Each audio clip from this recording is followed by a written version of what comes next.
एक Napoleon Hill ने किताब लिखी है थिंक एंड ग्रो रिच, पढ़ी होगी शायद, सुनी होगी। उसने लगभग 500 मल्टी मिलियनियर्स लोगों की साइकोलॉजी को स्टडी किया कि ये लोग मल्टी मिलियनियर्स कैसे हैं, या फिर रियल रिचनेस क्या है, वास्तविक अमीरी क्या है।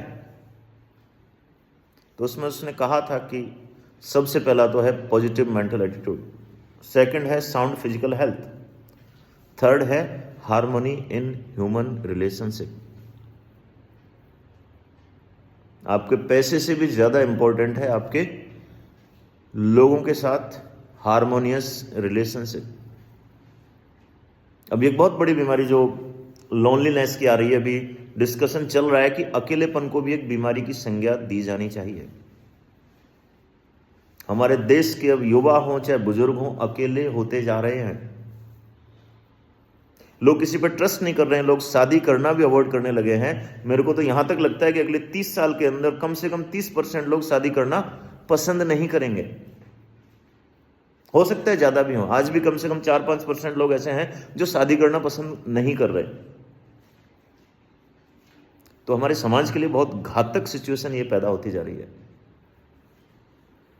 आंकड़ों के हिसाब से अकेलापन डेली 15 सिगरेट पीने से भी ज्यादा घातक है। अकेलेपन की वजह से लोग ज्यादा मर रहे हैं बजाय ओबेसिटी के। अकेले जो रहते हैं उनके अंदर एडिक्शन की संभावना भी ज्यादा है, मानसिक रोगों की संभावना, डिप्रेशन की, टेंशन की संभावना भी ज्यादा है। And this all depends on the psychology. हम यहां से परसीव करते हैं कि हम अकेले हैं, हम थोड़ा सा भी अपने रेजिस्टेंस को हटा दें। मैं कई बार कहा करता था मुंबई में, जैसे परवीन बॉबी, आपने नाम सुना होगा। मुंबई के अंदर बड़े बड़े कई बार फिल्म स्टार्स, बड़े बड़े लोग भी अकेले ही मरे हैं बुढ़ापे में। अरे भाई साहब, ऐसे में कहीं रूरल एरिया में चले जाओ, कहीं पेरिफेरल एरिया में चले जाओ, कहीं गांव में चले जाओ। अरे मेरे गांव में, शहर में आ जाओ, यहाँ आ जाओ, यहाँ पे आपको जानने वाले, चाहने वाले आज भी मिल जाएंगे। आपको ऐसा भूखा तो नहीं मरने देंगे, लेकिन ईगो नहीं तोड़ा जाता। और जब तक आदमी यहां से फ्लेक्सिबल नहीं होता, यहां से जब तक अकड़ में रहता है, वो कई बार अकेला ही मर जाता है। देखा है कई बार बड़े बड़े जो अधिकारी होते हैं, बड़े बड़े आईएएस, आईपीएस, या कोई डॉक्टर्स या इंजीनियर्स या और कोई अधिकारी, कोई भी प्रिंसिपल्स, टीचर्स, जब तक कुर्सी होती है तब तक उनकी वैल्यू होती है, तब तक लोग उनके आसपास मंडराते रहते हैं। जिस दिन कुर्सी से उतरते हैं,